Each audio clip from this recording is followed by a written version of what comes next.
Hello everyone, welcome to new video. আজকের ভিডিওতে আমরা ডিফারেন্ট একটা জিনিস নিয়ে আলোচনা করব। সেটা হচ্ছে আমরা খুব সহজে কিভাবে রিসার্চ পেপার ডাউনলোড করতে পারি। আমাদের দেখা যায় যে নানা সময় আমরা যখন রিসার্চ নিয়ে কাজ করি তখন আমাদের লিটারেচার রিভিউয়ের ক্ষেত্রে অনেকগুলো পেপারের হেল্প নিতে হয়। তখন দেখা যায় যে আমাদের বিভিন্ন ধরনের পেপার আমরা ডাউনলোড করার ক্ষেত্রে আমরা নানা ধরনের প্রবলেম ফেস করি, যে আমরা কোথা থেকে এটা ডাউনলোড করতে পারি বা কিভাবে এটাকে নামাইতে পারি। তো এই ধরনের প্রবলেমগুলো যেন আমাদের না হয় সেজন্য আমি খুবই বেসিক 3টা ওয়ে দেখাবো, যেটার মাধ্যমে আমরা সাধারণত 80 থেকে 90% পেপার আমরা খুব সহজে বের করে ফেলতে পারি। তো সবার ফার্স্ট প্রসেস যেটা যেটা আমাদের আইডিয়া জেনারেশনের ক্ষেত্রেও কাজে লাগে, বা আমরা কোন টাইপের কাজ করতে চাই সেটা নিয়ে আজ পর্যন্ত কাজ হয়েছে কিনা, বা সেই কাজের ভেতর কতটুকু আমাদের রিসার্চ গ্যাপ আছে সেটা ফাইন্ড আউট করা, সবকিছু নিয়ে কাজ করা আমাদের হচ্ছে আমরা ফার্স্ট যে জিনিসটা নিয়ে কাজ করি সেটা হচ্ছে আমাদের গুগল স্কলার। এই গুগল স্কলারটা থেকে আমরা সাধারণত আইডিয়া জেনারেশন করতে পারি। তো সবার আগে আমি যেটা করব সেটা হচ্ছে আমি গুগল স্কলারে যাব। আমি গুগল স্কলার সার্চ দিব। গুগল স্কলার সার্চ দেওয়ার পর আমাদের গুগল স্কলারে আমরা এন্টার করব। এন্টার করার পর আমাদের এই জায়গাতে আমাদেরকে কি করতে হবে, এখন আমরা কোন পেপারটা নিয়ে কাজ করতে চাচ্ছি সেইটা সম্পর্কে আমাদের কিছু কিওয়ার্ড লিখতে হবে। যেরকম আমি যদি বলি যে আমি কনস্ট্রাকশন প্র্যাকটিসে সাস্টেনেবিলিটি নিয়ে কাজ করতে চাচ্ছি, তাহলে আমি কি প্রেস করব, এখানে সাস্টেনেবিলিটি ইন কনস্ট্রাকশন আমি এটা লিখে সার্চ দিব। সার্চ দেওয়ার পর আমাদের এরকম একটা ইন্টারফেস চলে আসবে, যেখানে আমাদের সাস্টেনেবিলিটি এবং কনস্ট্রাকশন এই দুইটা কিওয়ার্ড আছে। এরকম যত ধরনের পেপার হয়, আজ পর্যন্ত যত ধরনের পেপার পাবলিশ হয়েছে সব কিছু আমাদের বের হয়ে আসবে। এখান থেকে আমরা রেঞ্জ কাস্টমও করে দিতে পারি, যে আমাদের কত সাল থেকে কত সালে পেপার আমরা দেখতে চাচ্ছি। অনেক সময় আমাদের 2000 বা 1990 বা 1980 বা 2000s পেপারগুলোকে আমাদের অনেক সময় আমরা ধরতে চাই না, বা সেটাকে আমরা রেফার করতে চাই না। সেই ক্ষেত্রে আমাদের কাস্টম রেঞ্জ দিয়ে আমরা রিসেন্ট 4 থেকে 5 বছরের যে পেপারগুলো সেগুলোকে আমরা কাস্টম করে ফেলতে পারি, ফিল্টার করে ফেলতে পারি। তাহলে আমি এখানে দেখি যে আমাদের ফার্স্ট যেটা করতে হবে, প্রথম যে কাজটা সেটা হচ্ছে আমাদের চেক করতে হবে যে আমাদের রাইট সাইডে পিডিএফ এবং এইচটিএমএল এই জিনিসটা লেখা আছে কিনা। আমি যদি নিচে নামি, আবার এখানে লেখা আছে, মাঝখানের এই পেপারগুলোতে আমাদের লেখা নাই। তাহলে আমার যে জায়গাতে পিডিএফ অথবা এইচটিএমএল লেখা থাকবে এই পেপারগুলো আমি সবচাইতে সহজ উপায়ে ডাউনলোড দিতে পারবো। কিভাবে পারবো? আমি জাস্ট কি করব, এটাকে ওপেন ইন নিউ ট্যাব দিব। নিউ ট্যাব দেওয়ার পর আমরা চেক করব আমাদের এই পেপারটা ডাউনলোড হয়ে গিয়েছে। আমি যদি এই পেপারটা নিয়ে কাজ করতে চাই, আমি সিমিলার ওয়েতে ওপেন ইন নিউ ট্যাব দিব। ওপেন ইন নিউ ট্যাবে যাওয়ার পর নিউ ট্যাবে আমি যাব। যাওয়ার পর আমি চেক করব যে আমার পেপারটা লোড হয় কিনা। হ্যাঁ, আমার পেপারটা লোড হয়ে গেছে, আমি এখান থেকে সরাসরি ডাউনলোড করে ফেলতে পারবো। এটা হচ্ছে পিডিএফ যে জায়গাতে লেখা আছে সেটা। তাহলে এইচটিএমএল প্রসেসটা কি? এইচটিএমএল প্রসেসটা হচ্ছে আমি HTML open in new tab দিব। ওপেন ইন নিউ ট্যাব দেওয়ার পর আমাদের এই এইচটিএমএলটা লোড হওয়ার পর আমরা গিয়ে দেখব যে আমাদের এই জায়গাতে ডাউনলোডের একটা অপশন অটোমেটিক্যালি চলে আসছে। তাহলে এখান থেকে আমি ডাউনলোড পিডিএফ দিয়ে আমি এটাকে ডাউনলোড করে ফেলতে পারবো। তাহলে এটা কোন প্রসেস? এটা হচ্ছে আমরা যখন গুগল স্কলার থেকে সরাসরি ডাউনলোড করতে চাই কোনো ধরনের হ্যাসেল ছাড়া, সেই ক্ষেত্রে আমরা এই পিডিএফ বা এইচটিএমএল লেখা থাকলে সেটা থেকে বের করতে পারি। আচ্ছা, এখন আমাদের নেক্সট যে প্রসেসটা সেটা হচ্ছে আমাদের দেখি এই পেপারটা আমাদের কি নাই, পিডিএফ বা ডাউনলোড লেখা নাই। এই পেপারটাও আমাদের পিডিএফ বা ডাউনলোড এইচটিএমএল লেখা নাই। তাহলে এই পেপারগুলো আমি কিভাবে ডাউনলোড করতে পারি? এই পেপারগুলো ডাউনলোড করতে পারি আমি একটা উপায়ে, সেটা হচ্ছে আমি সাইহাব লিখে সার্চ দিব। সাইহাব লিখে সার্চ দেওয়ার পর সাইহাব এসি যে ফাইলটা থাকবে, লোকেশনটা থাকবে, সেটাতে আমি যাব। যাওয়ার পর আমরা চেক করি এখানে আমাদের কি লেখা আছে, এন্টার ইওর রেফারেন্স, অর্থাৎ এখানে আমাদের রেফারেন্স লোকেশনটা এখানে আমাদেরকে দিয়ে দিতে হবে। তাহলে আমি রেফারেন্স লোকেশনটা দিয়ে দেই। আমাদের সাপোজ এই পেপারটা আমি ডাউনলোড করতে চাই, আমি এটা ওপেন ইন নিউ ট্যাব দিব। দেওয়ার পরে এখানে আমাদের যে এইচটিএমএলটা আছে, আমাদের যে অ্যাড্রেসটা আছে সেই অ্যাড্রেসটাকে আমরা জাস্ট কপি করব। কপি করার পর এন্টার ইওর রেফারেন্সে আমি জিনিসটাকে পেস্ট করে দিব। দিয়ে আমরা কিছুক্ষণ ওয়েট করব। দেখেন আমাদের এই পেপারটা চলে আসছে। এখন এটাকে আমি খুব সহজে কি করতে পারবো, এখান থেকে ডাউনলোড করে ফেলতে পারবো। এখন আমি আরেকটা পেপার দেখি যে করা যায় কিনা। আমরা সেকেন্ড এটাকে নিয়ে কাজ করি। আমরা এটার লিঙ্কটা কপি করি। এটার লিঙ্কটা কপি করলাম। কপি করে আমরা কি করব, আবার সাইহাবে এটার লিঙ্কটা পেস্ট করে দিব। আমি এটাকে পেস্ট করে দিলাম, দিয়ে সার্চ দিলাম। দেখেন এই পেপারটাও আমার কি হয়ে গেছে, এখানে চলে আসছে, এবং এটাকেও আমি কি করতে পারবো, এখন খুব সহজে ডাউনলোড করে ফেলতে পারবো, কারণ এটা পিডিএফ ফরম্যাটে আছে। তাহলে কি বললাম, যে পেপারগুলোতে আমাদের এইচটিএমএল এবং আমাদের কি দেওয়া থাকবে না, পিডিএফ দেওয়া থাকবে না পাশে, সেই পেপারগুলোকে আমরা সাইহাবের মাধ্যমে খুব সহজে ডাউনলোড করে ফেলতে পারি। এখন এখানে কিছু কথা আছে, যে সাইহাব যেটা, এটা হলো একটা পাইরেটেড ওয়েবসাইট, যার কারণে আমাদের ভেরি রিসেন্ট যে পেপারগুলো থাকে, যেরকম 2021-এর পর থেকে বা 2022-এর পর থেকে বা 2020-এর পর থেকে কিছু পেপার আমাদের সাইহাবের লোকেশনে থাকবে না। যেরকম আমি যদি বলি যে আমি রেঞ্জ কাস্টম করে দিই 2022 থেকে 2025, অর্থাৎ লাস্ট 3 বছরের পেপার নিয়ে আমি কাজ করতে চাই, এবং দেখেন এগুলোতে আমাদের দেখেন বেশিরভাগগুলোতে HTML এবং PDF দিয়ে দিয়েছে, কারণ এখনকার যারা অথর আছেন তারা চান যে তাদের যে রিসার্চটা আছে সেটা নিয়ে কাজ হোক, সবাই এটা নিয়ে একটু পড়ুক, এর রিসার্চ গ্যাপ বের করুক, এটা নিয়ে কাজ করুক, নিউ ইনোভেশন করুক, ঠিক আছে, নতুন নতুন আইডিয়া নিয়ে নতুনভাবে কাজ করুক। সে কারণে আমাদের যেটা হয় যে তারা বেশিরভাগ ক্ষেত্রে তাদের পেপারগুলোকে ওপেন অ্যাক্সেস করে দেয়। কিন্তু এই যে পেপারগুলো দেখেন, এখানে মাঝে কয়টা পেপার দেখেন, সবগুলো পেপারে আমাদের কি দেওয়া, PDF এবং HTML দেওয়া, মাঝে 2টা পেপারে আমাদের নাই। তাহলে এই পেপারটার পাবলিশিং ইয়ার 2024, এই পেপারটা পাবলিশিং ইয়ার 2023।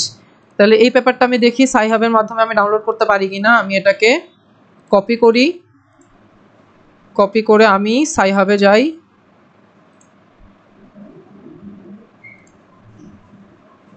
আচ্ছা, আমি এই জায়গাতে এবার রেফারেন্সে ওই লোকেশনটা আমি দিয়ে দেই, অ্যাড্রেসটা আমি দিয়ে দেই।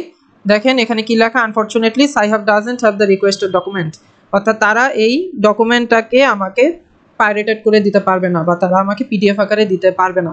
তাহলে এই যে প্রবলেমটা, এটা শুধুমাত্র কোন টাইমের পেপারগুলোর ক্ষেত্রে হচ্ছে, আমাদের ভেরি রিসেন্ট যে পেপারগুলো আছে, গত 4-5 বছরের যে পেপারগুলো আছে, সেগুলো আমরা সাইহাবে পাবো না, ঠিক আছে। তাহলে এই ধরনের পেপারগুলো আমরা কিভাবে ডাউনলোড করতে পারি? এই ধরনের পেপারগুলো আমাদের ডাউনলোড করার জন্য আমরা যেটা ফলো করতে পারি সেটা হচ্ছে এখান থেকে যে কারো আমি রিসার্চগেট অ্যাকাউন্টটা বের করে ফেলতে পারি। তাহলে এই জায়গা থেকে আমি অথরের নাম নিয়ে সাপোজ রিসার্চগেট অ্যাকাউন্টটা বের করে ফেলি। সাপোজ আমি ইনার নামটা নিতে চাই, তো ইনার নাম কি, আশিস শুক্লা। তাহলে আশিস শুক্লা নামটা নিয়ে আমি কাজ করতে চাই।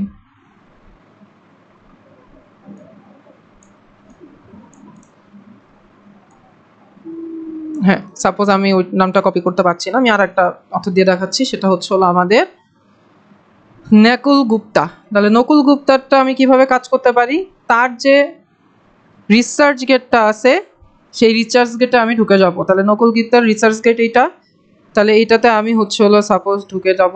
তাহলে এটাতে আমি গেলাম। তাহলে অনেক সময় দেখা যায় যে আমাদের সেম নামে 2-3 জন থাকে, সো আমাদেরকে যেটা করতে হবে সেটা হচ্ছে হলো আমাদের একটু চেক করতে হবে যে উনার প্রোফাইলের সাথে এই প্রোফাইলটা মেলে কিনা। যেরকম উনি department of civil engineering, GLA তে, উত্তরপ্রদেশ, ইন্ডিয়া।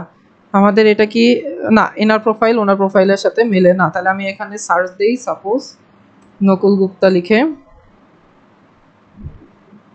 তাহলে আমাদের পিপলে যাব।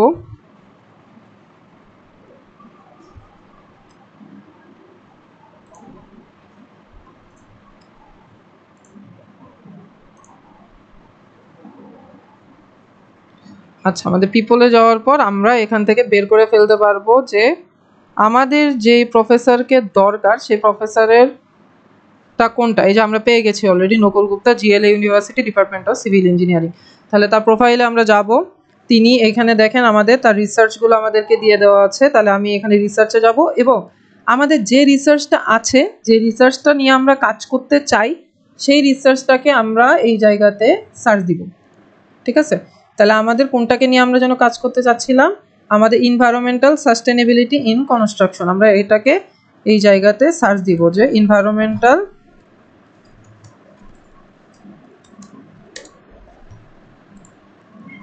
সাস্টেনেবিলিটি ইন কনস্ট্রাকশন, সাস্টেইনাবিলিটি একটু সার্চ দিলেই হবে আই হোপ। তাহলে আমরা একটু চেক দেই, এই যে এনভায়রনমেন্টাল সাস্টেনেবিলিটি ইন কনস্ট্রাকশন, আমরা সেই পেপারটা পেয়ে গেছি। এই পেপারটাতে আমরা যাব, গিয়ে আমরা যেটা করতে পারি সেটা হচ্ছে হলো আমরা এখানে রিকোয়েস্ট ফুল টেক্সটটা দিয়ে দিতে পারি। তাহলে আমরা যদি রিকোয়েস্ট ফুল টেক্সটটা দিয়ে দেই, তাহলে আমাদের যেটা হবে যে আমাদের যিনি অথর থাকবেন তার কাছে একটা রিকোয়েস্ট যাবে যে আমি আপনার এই ফুল পেপারটার অ্যাক্সেস চাচ্ছি, এটা আমি নিজে স্টাডি করার জন্য চাচ্ছি। এই জায়গাতে আমরা কি চাচ্ছি, আমাদের মেসেজটাকেও আমরা এডিট করে সেন্ড করে দিতে পারি। তাহলে আমাদের এই ক্ষেত্রে যে সুবিধাটা আছে সেটা হচ্ছে হলো বেশিরভাগ অথর যারা থাকেন আর কি, তারা এটাকে কখনো ডিনাই করেন না, তারা এটাকে অ্যাকসেপ্ট করে নেন এবং তারা আমাদেরকে ফুল টেক্সট যেটা থাকে সেটা আমাদেরকে দিয়ে দেয়। সো এটার মাধ্যমে আমি কি করতে পারি, খুব সহজে পেপারগুলোকে বের করে ফেলতে পারি। এটা সাধারণত 1 দিন 2 দিন বা অথর নিজে দেখতে যতটুকু টাইম লাগে ততটুকু টাইমের ভেতর এটা হয়ে যায়। এখন যদি আমাদের এই প্রসেসের মাধ্যমেও না হয়, সাপোজ এই প্রসেসের মাধ্যমে আমি এটাকে বের করতে পারিনি, সেই ক্ষেত্রে আমরা কি করতে পারি? সেই ক্ষেত্রে আমরা যেটা করতে পারি সেটা হলো আমরা হেল্প নিতে পারি, আমরা আমাদের ইউনিভার্সিটির হেল্প নিতে পারি। আমরা আমাদের ইউনিভার্সিটির হেল্প নেওয়ার মাধ্যমে আমরা কি করতে পারি যে আমরা খুব সহজে সেই পেপারগুলোকে আমরা করে ফেলতে পারি। যেমন এনভায়রনমেন্টাল সাস্টেনেবিলিটিটা দেখাইলাম। এখন আমাদের এই যে আরেকটা যে পেপার আছে যেটাতে আমাদের পিডিএফ অথবা এইচটিএমএল নয়, সেটা আমরা কোন প্রসেসে নিতে পারি দেখাই। সেটা হলো আমি অ্যাক্সেস টু ইয়োর অর্গানাইজেশন দিব। অ্যাক্সেস টু ইয়োর অর্গানাইজেশন দিয়ে আমার যে অর্গানাইজেশনটা আছে বা আমি যে অর্গানাইজেশনে পড়াশোনা করছি সেই অর্গানাইজেশনের নামটা আমি লিখে দিব। যেরকম আমি নিজে কুয়েট থেকে পাশ করেছি, আমি যদি কুয়েট লিখে দেই তাহলে তারা একটা অর্গানাইজেশন ইমেইল চাবে, যেটা আমাদের কুয়েট থেকে আমাদেরকে হেল্প নিতে হবে, বা আমরা আমাদের যে প্রফেসর থাকেন তাদের থেকে আমরা হেল্প নিতে পারি। এটাও যদি আমাদের না হয়, এভাবেও যদি আমরা না বের করতে পারি, তাহলে আমাদের ফ্রেন্ডসদের হেল্প নিতে হবে, যে তারা যেসব জায়গাতে আছে। অনেক ক্ষেত্রে দেখা যায় যে আমাদের বিভিন্ন ইউনিভার্সিটিতে যখন আমাদের ফ্রেন্ডরা থাকেন, তাদের ইউনিভার্সিটি একটা মেইল থাকে, সেই মেইলের মাধ্যমে আমরা খুব সহজে অর্গানাইজেশনাল মেইল দেওয়ার মাধ্যমে আমরা এই পেপারটার ফুল অ্যাক্সেসটা নিতে পারি। তাহলে এই হলো আমাদের প্রসেস। তাহলে আমি যদি টোটালটার একটা সামারি বলি, যে সবার আগে আমি চেক করব যে আমাদের গুগল স্কলারে সেটা আছে কিনা পিডিএফ অথবা এইচটিএমএল হিসেবে। যদি সেটা না থাকে তাহলে আমি চেক করব ওটা সাইহাবে আছে কিনা। আরও একটা দুটো ওয়েবসাইট আছে, যেরকম IEEE আছে, তারপরে আর্কিভ অর্গানাইজেশন আছে। সো এগুলোতেও আমাদের দেখা যায়, কিন্তু আমি আমার যতগুলো পেপার, বেশিরভাগ ক্ষেত্রে দেখা গেছে 10% থেকে 20% পেপার আমি ওইখান থেকে ডাউনলোড করতে পারছি, বাকি 80% আমি ফেল হয়েছি ওই ওয়েবসাইটগুলো থেকে, যার কারণে আমি ওগুলো আর দেখাইলাম না। সো যেটা বলছিলাম যে আমাদের সেকেন্ড যে প্রসেসটা সেটা হলো সাইহাব থেকে আমি নিব। যদি সাইহাব থেকে আমি না নিতে পারি, সেই ক্ষেত্রে আমরা সরাসরি অথরকে ফুল টেক্সটের জন্য রিকোয়েস্ট করব। যদি অথর রিকোয়েস্ট অ্যাকসেপ্ট করে তাহলে তো আমি ফুল টেক্সটটা পেয়ে গেলাম। যদি রিকোয়েস্ট অ্যাকসেপ্ট না করে, সেই ক্ষেত্রে আমাদের প্রফেসরদের হেল্প নিতে হবে, যাদের কাছে আমাদের অর্গানাইজেশনাল ইমেইল থাকে। সেটার মাধ্যমে আমি খুব সহজেই পেপারগুলোকে বের করে ফেলতে পারবো। তাহলে এই ছিল আজকের আমার ভিডিও। আই হোপ আমার এই ভিডিওটা সবারই কাজে লাগবে, যারা কাজ করতে চান রিসার্চ নিয়ে, কিভাবে পেপার বের করবেন, কিভাবে নিউ আইডিয়া জেনারেট করবেন, তাহলে তাদের হয়তো বা এই ভিডিওটা কাজে লাগবে। সবাই ভালো থাকবেন। আসসালামু আলাইকুম।